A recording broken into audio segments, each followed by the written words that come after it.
Namo tassa bhagavato arahato sama sambuddhassa.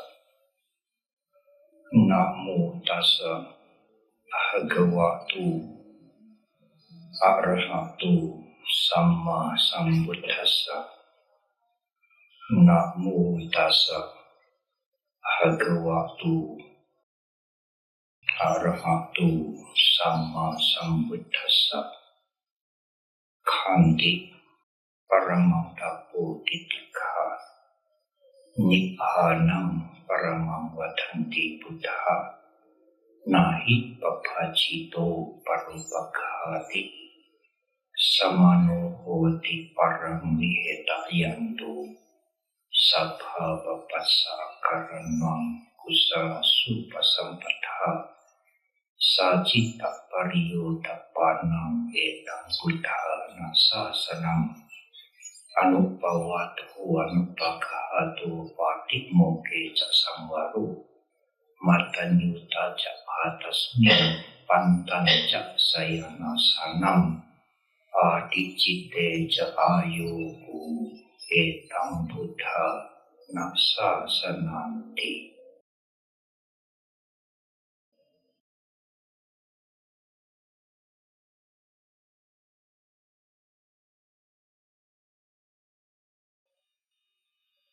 Para ibu, bapak sekalian, saudara-saudara, tentu saya ingin menyapa penyelenggara Bimas Buddha pada Kabupaten Magelang yang baru,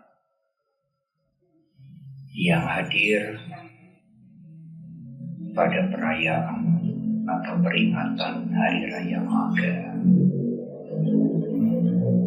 Hari Raya Maga adalah hari raya yang jatuh pada saat bulan purnama di bulan Maga. Biasanya bertepatan dengan bulan Februari atau awal Maret. Dan biasanya juga bersamaan dengan Cap Gomeh. Purnama di bulan Maga yang tepat sudah berlalu. Tanggal 12 Februari yang lalu. Karena itu kalau hari ini disebut menyambut Maga Puja, sudah lewat. Merayakan Maga Puja atau memperingati Maga Puja, Hari Raya Maga. Tiap-tiap hari besar, baik Waisak maupun Maga, yang diselenggarakan di tempat ibadah Tridharma Hokan Kiong Mundilan ini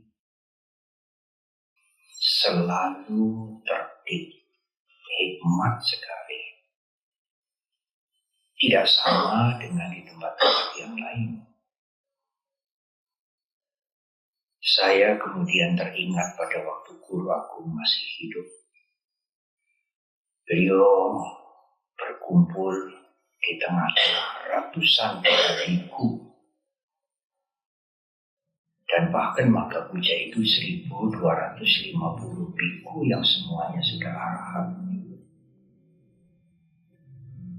Kalau seseorang datang dari kejauhan dan mengatakan di sana guru agung kita bersama ratusan biku, umat atau tetamu yang diberitahu itu seperti tidak percaya. Ratusan biku, tidak ada suara, hening sekali.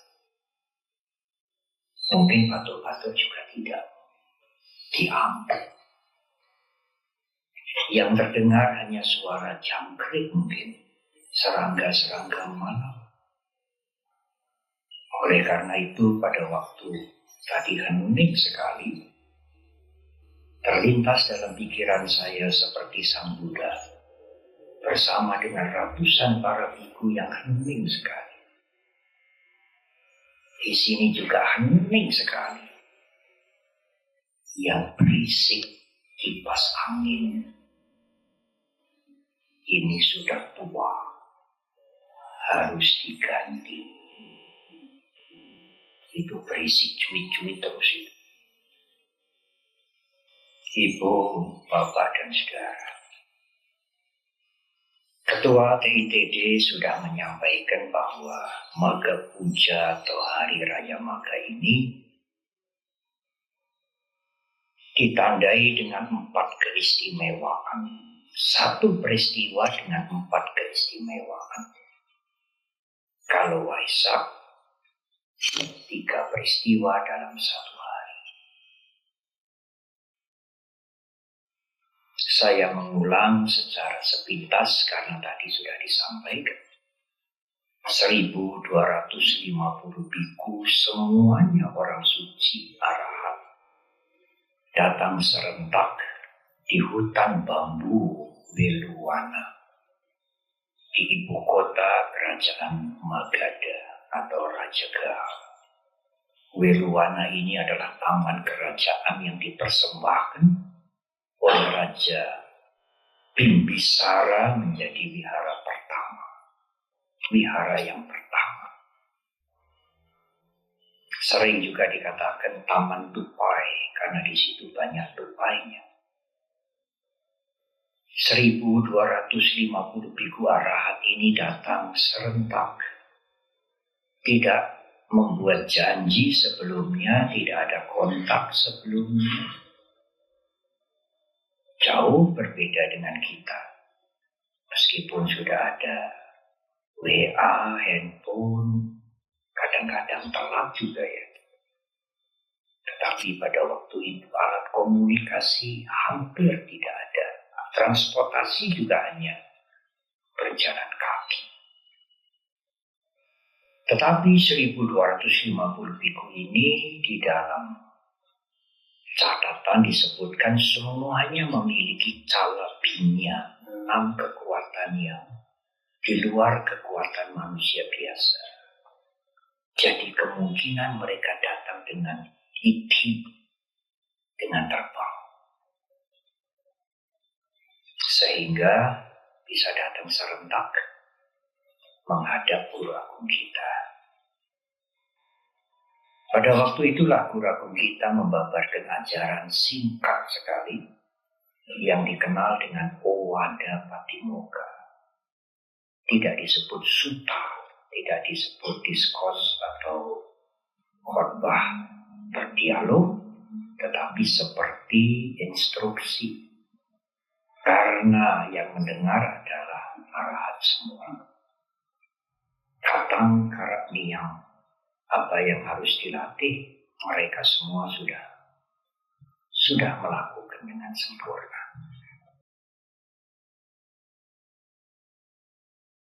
Ibu, Bapak, dan Saudara.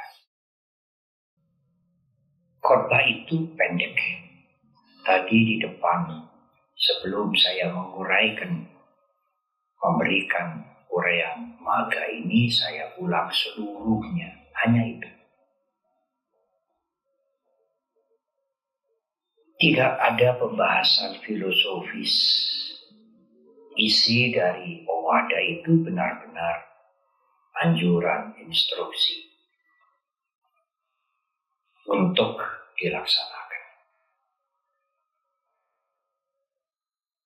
Seperti biasa, dan ini adalah yang sangat dikenal oleh hampir seluruh umat Buddha, meskipun mereka masih SD mungkin, bait atau bagian yang kedua. Yang Sang Buddha memulai dengan kalimat Sabba Papassa Akarana. Jangan melakukan kejahatan. Dengan kalimat yang lebih singkat, jangan berbuat jahat. Bagi umat Buddha, apalagi sudah sekian puluh tahun mendengarkan khotbah, ceramah, dhamma, jangan berbuat jahat, sudah sangat-sangat sering kita dengar. Ratusan mungkin ribuan kali, jangan berbuat jahat.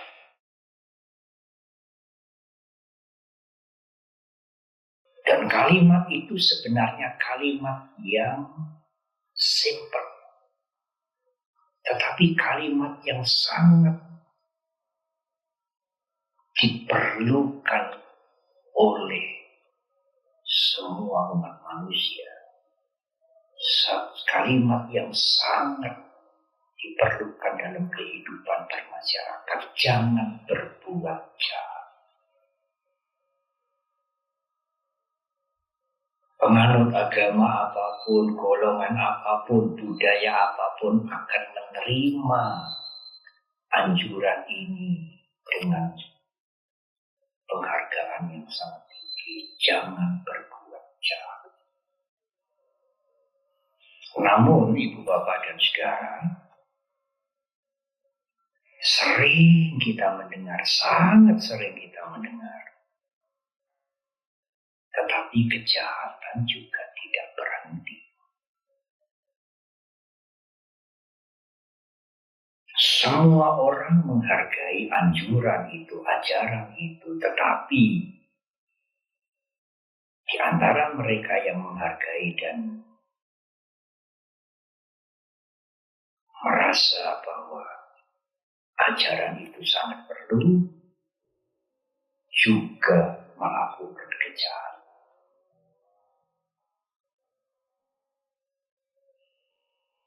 Ibu, bapak, dan saudara, mengapa? Oh iya, karena kejahatan itu sering menarik, memberikan kenikmatan tersendiri.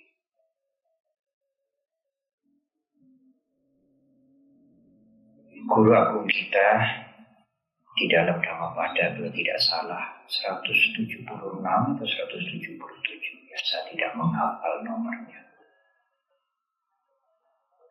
menyatakan nak tamhi candang kairata duko punyasa uncayun. Jangan senang dan puas kalau sudah melakukan kejahatan. Duko papasa. Tadi di depan saya mungkin salah menyebut duko papasa ucayu. Karena kejahatan itu membuahkan penderitaan. Ibu, bapak, dan saudara, setiap umat Buddha melakukan upacara, apakah ada biku hadir, apakah tidak? Di awal melakukan upacara, di awal puja bakti selalu mengucapkan selain tisarana Pancasila, wandana tisarana Pancasila. Tidak membunuh, tidak mencuri, tidak melakukan perbuatan yang tidak susila, tidak berbohong dan tidak malu. Selalu kita diingatkan. Ibu, bapak, dan saudara, tetapi ada seseorang yang cukup pandai. Seorang umat yang cukup pandai ini bertanya pada saya, Bante, kalau minum minuman keras itu apakah jahat? Kan tidak melukai yang lain, saya membeli minuman keras dengan uang saya sendiri, dan uang itu tidak dari mencuri. Saya juga tidak memaksa orang lain untuk minum. Apakah itu jahat? Pandai benar orang ini. Pandai mencari celah. Saya sampaikan kepada mereka, kalau mau detail, mau teliti, Guru Agung kita menggunakan dua ungkapan, dua kata yang sering digunakan berganti-ganti. Ada 10 macam kejahatan Dalam bahasa Pali disebut akusala kamma atau akusala karma. Ya Bante, saya mengerti. Tapi minum-minuman keras kan tidak ada di situ. Di 10 kejahatan kan tidak ada minum-minuman keras. Tidak benar orang ini. Tetapi di Pancasila kok ada. Surami Raya Majapa Madatana Wiramani Sikapada Samadhi. Iya. Selain perbuatan jahat, Guru Agung kita menjelaskan ada perbuatan buruk yang dalam bahasa Pali disebut papa. Bahasa Pali ya, bukan papa. Papa papi bukan. Nanti dikira semua papa buruk. Mama tidak ya. Minum-minuman keras adalah papa, perbuatan buruk. Sudah tentu semua kejahatan, membunuh, menyakiti, mencuri, menyiksa, memfitnah adalah semua kejahatan adalah papa, adalah buruk juga. Tapi ada keburukan yang bukan kejahatan. Wah, kalau gitu boleh ya Bante. Buruk kan gak apa-apa tuh. Kan tidak jahat. Tidak mencuri, tidak menyakiti yang lain. Beli minuman keras duit-duitnya dewi. Iya. Tetapi keburukan itu bisa memancing kejahatan. Kalau itu dilakukan berulang-ulang menjadi habit, menjadi attachment. Di dalam Pancasila minuman keras itu nomor 5. Nomor 1 yang paling penting, jangan membunuh. 2, jangan mencuri. Jangan berzina. Nomor 4, jangan bohong. Terakhir baru jangan mabuk. Paling ringan ya Bante, itu bukan kejahatan lagi, keburukan. Iya, tetapi itu mengundang teman-temannya. Kalau sudah edik, kalau sudah melekat, bisa mencuri. Pembicaraan tidak terkontrol. Apalagi bicara tentang kesadaran, tentang meditasi, sulit sekali. Kalau dia mengemudi, dia juga bisa membawa korban banyak orang. Berapa banyak kecelakaan, peristiwa-peristiwa yang karena pengemudinya mabuk. Selain minuman keras sudah narkoba dan lain-lain. Juga ada berapa banyak, 9 orang sudah jalan di trotoar, tendang mobil, mati semua. Setelah diselidiki pengendaranya itu mabuk. Hati-hati dengan keburukan. Kalau itu diulang-ulang menjadi kemelekatan, upadana, habit. Dan itu bisa menjurus pada kejahatan. Sama dengan seseorang yang punya habit minta. Meskipun sudah cukup karena sering minta, diwene ya ora apa-apa to. Diwene cukup hobi. Nah, habit itu apalagi sudah menjadi diti, menjadi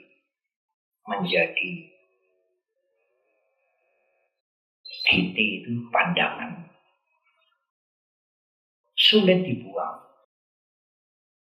Meskipun dengan cara yang macam-macam. Rumahku itu bocor ya. Sudah lama. Itu kalau bocornya lama ya remnya usulnya bisa rontok. Bicara dengan temannya yang agak mampu. Ujung-ujungnya supaya dibantu. Nah kalau itu tidak di stop itu menjadi habit. Para biku juga dilarang oleh Sang Buddha. Tidak boleh minta kepada umat apapun selain obat dan air putih. Kecuali umat itu sudah menyediakan diri. Bante, kalau Bante perlu sesuatu selama saya mampu, silakan memberitahu pada saya. Dan para biku hanya meminta sebatas yang dibutuhkan. Termasuk urusan wihara. Ya saya sih tidak minta mungkin, tapi tidak boleh mengatakan, waduh ini Eternit ini udah bocor ini. Tembel sini, tembel sana, ini mungkin sudah berpuluh-puluh tahun, sudah waktunya untuk diganti. Bikin kode-kode.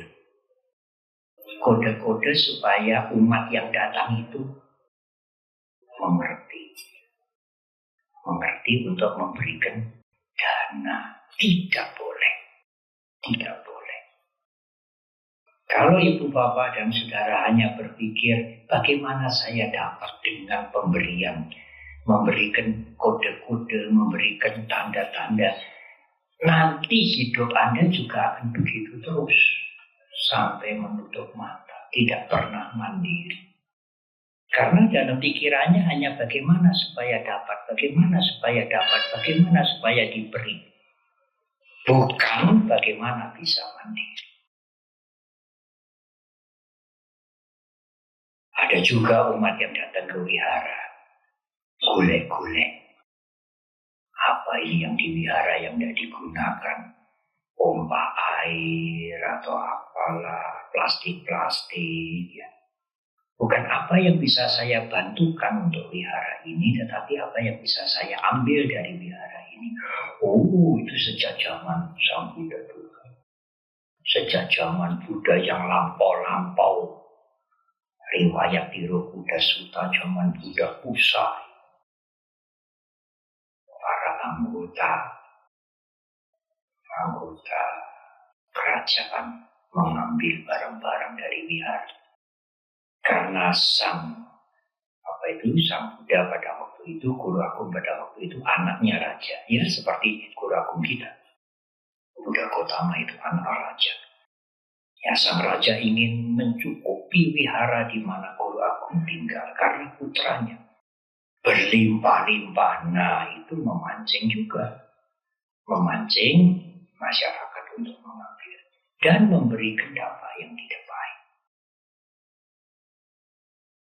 Ibu, bapak, dan saudara, saya teringat pada waktu mantan Menteri Agama Pak Lukman Hakim Saifuddin hadir pada peresmian wihara di Medan, memberikan sambutan pendek. Saya ingat sampai sekarang, itu peristiwa itu terjadi 2-3 tahun yang lalu. Beliau mengatakan, saya sangat menghargai ajaran guru utama. Beliau menyebut Sang Buddha dengan guru. Yang salah satu ajaran guru utama itu adalah memberi. Bukan meminta. Apa yang saya merasa baru, meskipun itu logika yang sederhana, tapi tidak pernah terlintas pada pikiran kita. Pak Lukman mengatakan, kalau semuanya memberi, mengikuti ajaran guru utama, apa kesimpulannya Ibu Bapak dan Saudara? Semuanya akan mendapat. Tapi beliau mengatakan kalau semuanya itu minta, semuanya minta. Tidak ada yang mendapat. Ya semuanya minta. Semuanya minta. Tidak ada yang memberi, tidak ada yang mendapat. Tapi kalau semuanya ingin memberi, semuanya ingin memberi, semuanya akan mendapat. Saya mengatakan Pak Lukman, bagus sekali kalimat itu. Logika yang sederhana itu bagus sekali. Meskipun secara lebih dalam makna yang lebih dalam, memberi dalam tuntunan Dhamma, dalam ajaran Guru Agung kita adalah untuk melepaskan keterikatan. Karena keterikatan itu adalah upadana, itu adalah sumber penderitaan. Sebab penderitaan yang kasar sekali itu upadana. Tanha, nafsu keinginan, ingin. Kalau ingin dituruti, tanha pacaya upadana. Tanha itu mendatangkan kemelekatan. Sehingga kemelekatan itu boleh disebut sebab penderitaan yang paling kasar. Ibu, bapak, dan saudara. Makna yang lain dengan jangan berbuat jahat adalah tidak membuat orang lain menderita. Karena kejahatan itu menghancurkan, merugikan orang lain. Kita semua meyakini, kalau saya boleh meminjam istilah saudara-saudara kami dari agama lain, kita semua mengimani itu percaya benar tanpa ragu-ragu hukum karma. Kalau kita melakukan hal-hal yang baik meskipun kecil, memberikan sesuap nasi, segelas air, menyapa dengan ramah, akibatnya adalah kebaikan juga, kebahagiaan. Suko punya saucayu. Kebajikan itu, menimbun kebajikan itu membuahkan suka kebahagiaan. Duko papa saucayu, menimbun papa keburukan, tidak hanya kejahatan, keburukan, mendatangkan duka, penderitaan. Tetapi sering keyakinan kita kepada hukum karma itu, terhadap hukum karma itu tidak konsisten. Bahasa Jawa, dijupuk sak kepenake dhewe. Kalau kita melakukan hal-hal yang baik, waduh, ya nanti tentu buahnya baik. Tidak mungkin kebaikan itu berbuah penderitaan, kata saya. Tidak mungkin. Kebaikan selalu berbuah baik. Tetapi pada saat kita menerima hal-hal yang buruk, kecurian, ditipu, difitnah, dijelek-jelekan, karya kita dipalsukan, jahat banget dia. Nggak mengerti kebaikan kita. Sudah berapa lama dia kita tolong, saya tolong, orang ngerti budi. Apalagi membalas budi, malah mau menggigit, menikam dari belakang. Buruk banget. Selalu begitu. Jarang sekali berpikir, oh karma burukku lagi berbuah. Jarang. Kalau berbuat baik selalu berpikir semoga suatu saat dan pasti nanti kebaikan ini berbuah kebaikan. Kebaikan ini berbuah kebahagiaan. Suko punya saucayu. Tetapi pada saat menderita, tergusur. Saya baru dapat SMS rumahnya tergusur. Ya diganti, ya ganti untung atau ganti rugi. Tetapi sulit mencari rumah yang baru, harus. Kemudian tiba-tiba sertifikatnya hilang. Tiba-tiba di tangan orang lain. Karyanya dipalsukan, dijelekan, difitnah, diceritakan yang tidak baik, dan lain-lain. Banyak macam. Kalau saudara ingin melihat jenis-jenis kejahatan, ya rajin-rajin nonton televisi. Di situ ceritanya macam-macam kejahatan. Dan seseorang yang menderita karena orang lain itu selalu jahat banget dia. Sebetulnya ya sami mawon, jahat banget dia sekarang. Kita sendiri juga jahat banget. Tapi sudah lewat. Dan sama-sama, hanya waktunya saja yang beda. Kita ya jahat banget. Sehingga sekarang akibatnya begini. Nah, yang menjahati kita itu membuat kejahatan baru. Yang nanti akibatnya begitu. Kan sami mawon. Hanya beda waktu saja. Kita berbuat jahatnya lebih dulu. Dia baru berbuat jahat sekarang. Kalau begitu, berarti mereka yang buruk-buruk, yang suka mencuri, yang mereka yang tidak tahu norma, mereka yang suka korupsi, tidak jujur, itu dibiarkan saja. Tidak, saudara, tidak dibiarkan. Tetapi saudara harus sadar dulu, kemari ke dalam sini loh, supaya kebencian itu tidak memberumur. Akibat karma saya berbuat. Tidak ada jawaban lain. Nah, kalau saudara punya karuna, punya meta karuna, kasih sayang kepada yang jahat itu, tidak membenci, bagaimana ya supaya dia bisa stop berbuat jahat? Nah, sekarang cari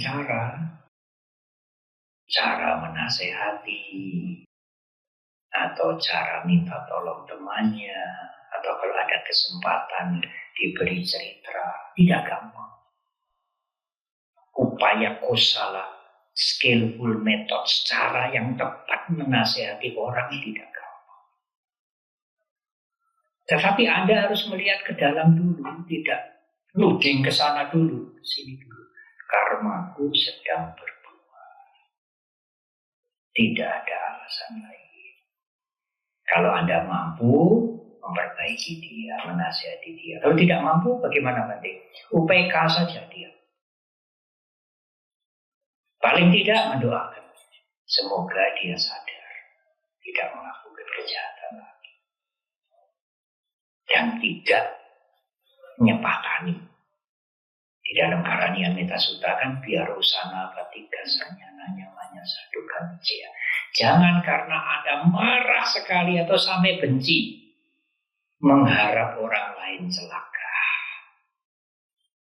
Meskipun rasa seneng gondok biar saya seneng nggak bisa lagi kerja sama dia, nggak tahu budi dia, ya jangan mengharap dia celaka. Orang selamat kayak meninggalkan saya orang untuk pekerjaan itu ya.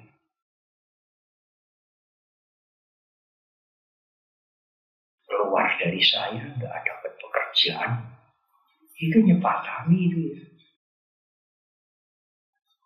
Apa Bante juga pernah melepas ya umat yang bekerja di wihara, kemudian tidak cocok, kemudian dia pernah wihara Klaten, pernah wihara Solo, wihara Mendut, tapi hampir jarang mem-PHK mereka, pamit sendiri, mungkin malu sendiri, mungkin pesinggi, pamit sendiri, Bante saya mau pulang selesai tidak bekerja di sini. Ya, saya harapkan semoga dia cocok di tempat lain, mungkin di wihara ini tidak cocok. Di tempat lain dia bisa maju, perilaku lebih baik. Ya dulu juga ada di wihara Mendut. Tabrakan habis biaya puluhan juta. Lalu mereka, dia ambil sendiri. Oh ya, semoga lah kamu bisa maju. Lalu buka bengkel di Karanganyar. Jadi bubut besi sampai bengkelnya 3 mungkin. Ketemu kami sering datang ke wihara Solo, saya ikut lagi. Tapi sekarang sudah pindah alam, sudah pergi ke alam lain. Iya, karena kita belum suci, tidak apalah. Marah, benci, tidak apalah. Karanian Metta Sutta Sang Buddha mungkin memberikan toleransi ya. Tetapi jangan mengharap orang lain celaka. Itu kejahatan. Ya, nyepatani itu kejahatan. Sekarang nyepataninya didoakan. Nggak usah di depan dia. Diam-diam saja. Semoga perilakumu menjadi baik, berubah menjadi baik. Hidupmu menjadi baik, menjadi bahagia. Doa kita kan, semoga semua makhluk berbahagia. Tidak bisa ditawar. Semoga semua makhluk berbahagia kecuali dia. Tidak bisa ditawar. Hanya untuk menasehati, untuk membimbing, memerlukan cara yang tepat. Kalau umurnya sudah 60, 50 lah, belum 60, 40, 50. Meskipun saya biku, kemudian saya mengatakan, Anda, Ibu, jangan begitu. Itu tidak baik. Marah nanti. Tersinggung. Marah, tersinggung, meskipun hanya bicara pribadi. Tidak mudah, tidak mudah. Lalu bagaimana Bante supaya bisa memperbaiki pandangan-pandangan yang salah, perilaku yang salah? Ya, dengarkanlah khotbah dan introspeksi. Introspeksi ke dalam. Saya bagaimana, saya bagaimana. Apalagi sekarang ibu bapak bisa mendengarkan khotbah 24 jam. Tidak usah menunggu hari raya, maga, waisak, hari-hari kebaktian seminggu sekali dari YouTube. Dan pembicara yang bagus-bagus banyak sekali. Tetapi mendengarkan khotbah itu dengan merefleksikan ke dalam. Saya bagaimana? Saya bagaimana? Ada yang mendengarkan khotbah itu, oh ya, benar itu, benar itu. Itu benar itu. Dia menilai yang berbicara, oh ya, benar. Agama Buddha ini memang benar. Anda bagaimana? Karena dhamma itu untuk Anda. Bukan sekadar untuk memuaskan logika pikiran Anda. Ibu, bapak, dan saudara, ini adalah dhamma dalam kehidupan sehari-hari. Kalau Anda bisa memegang ajaran-ajaran sederhana ini, tetapi ini ajaran pokok. Sabba papasa akaranang, jangan berbuat jahat. Itu saja. Yang kedua, usala supasampada, menambah banyak kebaikan. Kalau bisa, sangat bersyukur. Kalau tidak bisa, yang paling penting yang mana Bante? Jangan berbuat jahat. Paling penting. Lebih penting dari menambah kebaikan. Mengapa? Karena berbuat jahat itu mengorbankan yang lain. Kalau Anda bisa stop kejahatan, Anda melindungi yang lain juga. Tidak mengganggu yang lain, tidak mengganggu lingkungan. Meskipun ogah berbuat baik, tetapi syukur bisa berbuat baik. Metta, karuna, mudita, upeka. Termasuk meditasi. Meditasi apapun yang saudara bisa lakukan. Metta bawana atau cangkamana, memperhatikan nafas. Tetapi ajaran Guru Agung kita tidak hanya jangan berbuat jahat, banyak berbuat baik. Tidak hanya itu. Yang paling penting adalah bagaimana membersihkan mental kita. Karena kalau mentalnya tidak dibersihkan, ya gagal terus. Diseleni, dipentelengi, diancam. Ya, berhenti berbuat jahat, ya berhenti berbuat jahat. Tapi kalau ada kesempatan, ya dilakukan lagi. Karena sumbernya dibiarkan. Di desa saya ada kalimat, sulit Bante, umur sudah. Kebiasaan itu sulit. Riti, tahu riti? Mari nek wis mati. Jadi sembuhnya, berhentinya itu marinya itu nek wis mati. Nah, masih ada jalan. Kalau sumbernya itu dibersihkan dengan sati sampajanya, dengan kesadaran, dengan wawasan yang benar. Nanti yang keluar itu ucapan dan perbuatan kita itu ya lebih baik. Wong sumbernya jernih. Ya kalau sumbernya letak ya, selokan-selokan kemana-mana, saluran-saluran, pipa-pipa air dibuka ya letak semua karena sumbernya itu letak. Dia tidak bisa menyalahkan aliran selokan, aliran keran, tidak bisa. Sumbernya itu loh dibersihkan dulu. Kan bisa Bante itu, keran-kerannya itu diberi saringan kan bisa. Ya bisa, tetapi tidak mengatasi masalah utama. Dan saringan itu juga bisa mampet. Berapa lama saringan itu bisa menahan letak itu? Nah kalau sumbernya, tandonya itu diresiki, ya tidak bisa sekaligus, tapi ada niat untuk membersihkan.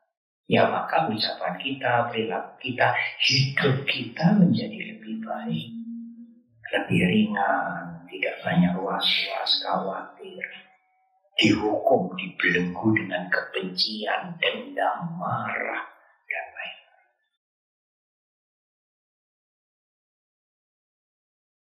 Nah, membersihkan mental itu salah satu ciri utamanya adalah siap melepaskan. Loh, mengapa Bante? Lah iya, karena segala sesuatu di dunia ini tidak kekal. Apa itu yang kekal? Apa itu yang kekal? Tidak ada.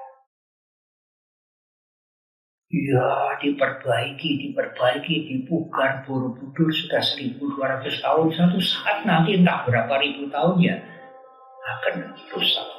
Apalagi jasmani ini. Sampai berapa tahun? Paling banter 100 tahun. Itu pun jarang.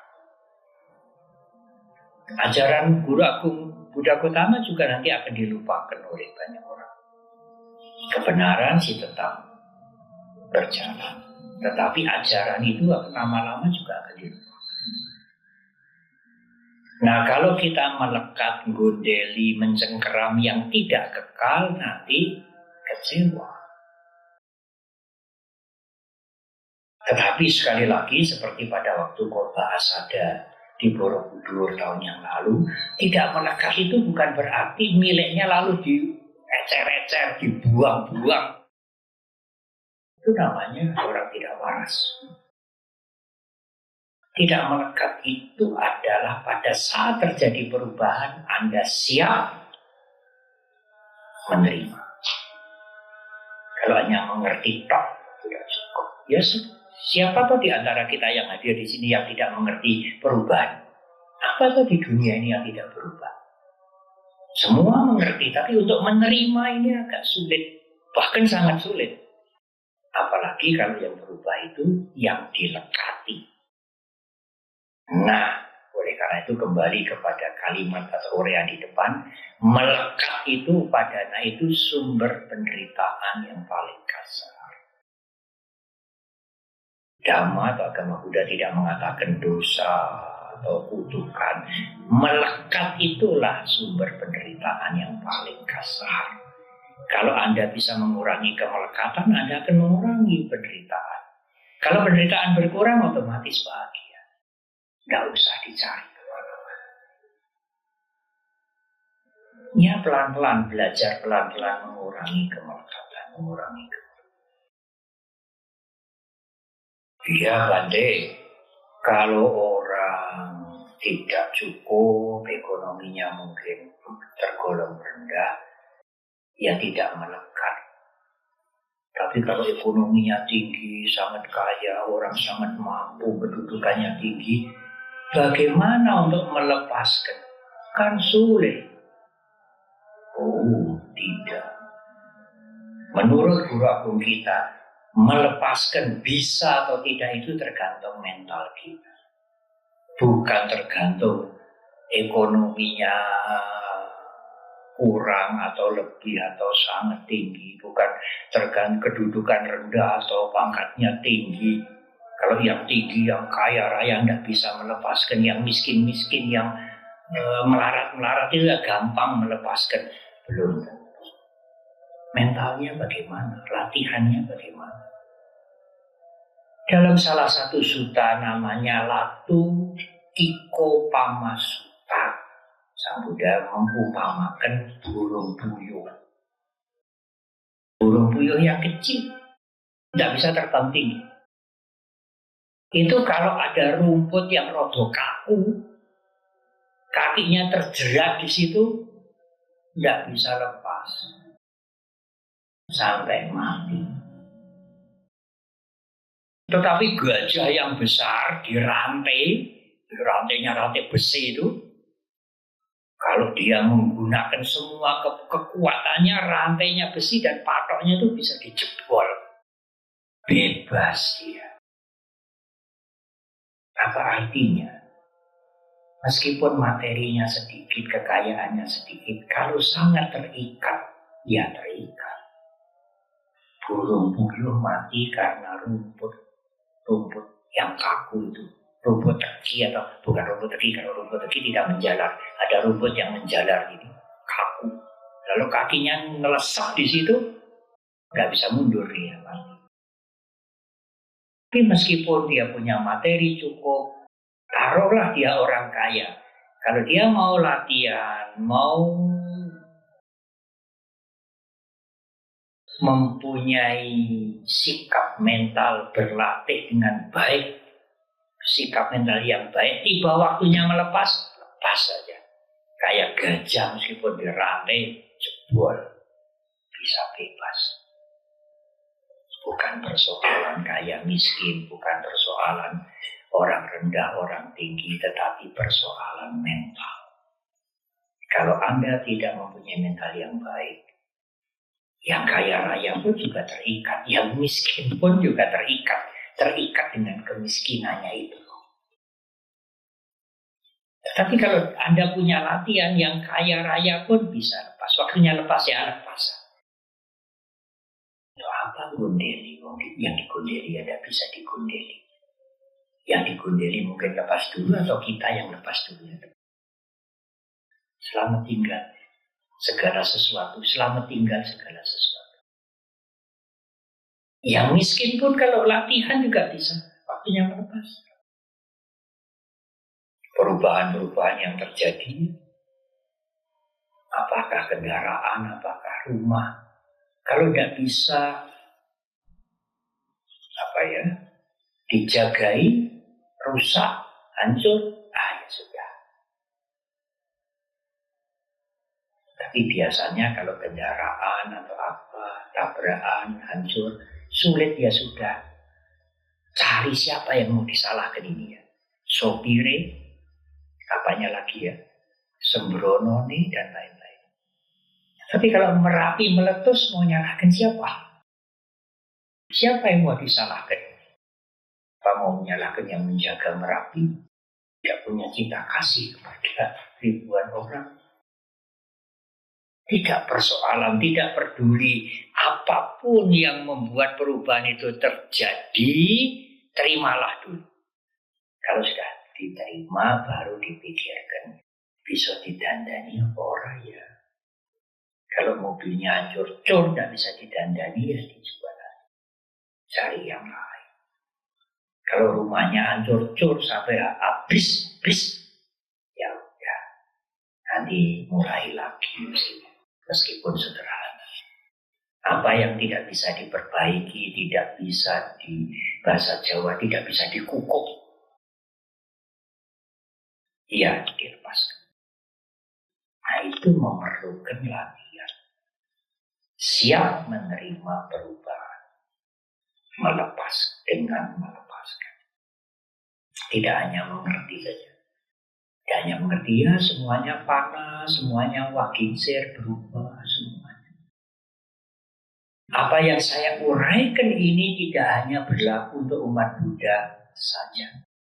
Semua manusia akan mengalami seperti yang saya uraikan ini. Kalau dia tidak belajar melepaskan, maka dia akan terikat oleh apapun. Termasuk yang sepele-sepele. Seperti burung puyuh yang bisa mati karena rumput yang kaku. Tetapi kalau Anda punya latihan seperti gajah, meskipun dirantai dia bisa bebas. Nah itulah Sacita Pariyudampana. Membersihkan pikiran dari kemelekatan yang tidak masuk akal. Sebetulnya tidak usah diberi label agama Buddha, ajaran guru agung kita. Melekat itu orang masuk akal. Orang kelebu ngakal. Nah kenapa Bante? Karena yang dilekati itu berubah, tidak kekal. Yang melekati sendiri juga berubah. Ibu, bapak, dan saudara, itulah inti dari ajaran Guru Agung kita. Sabha papasa karana kusalasu pasang pada sacita parioda panang etam Buddha sasana. Inilah ajaran semua Buddha. Buddha yang lampau, Buddha yang akan datang juga mengajarkan yang sama. Iya Bante, dalam kehidupan sehari-hari ya memang tidak gampang. Kalau emosi sudah naik, itu kemelekatan juga kemudian tidak disadari, ya.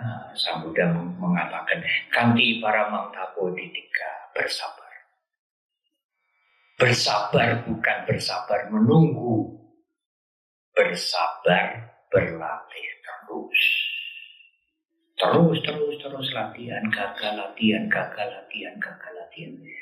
Kanti para mangtapo ditika. Kesabaran adalah melatih, latihan mengembangkan diri yang paramangtapo, latihan yang paling hina. Tidak mengenal berhenti, terus berlatih. Mawas diri, melihat ke dalam, apa kekurangan, mengurangi, memperbaiki, meningkatkan yang baik, terus. Tidak sabar menunggu berkah datang. Tapi sabar berusaha, sabar berlatih, sabar berusaha. Kanti para mangtapo ditika, bersabarlah. Dan kalau Anda bisa bersabar, otomatis Anda punya wirya, semangat.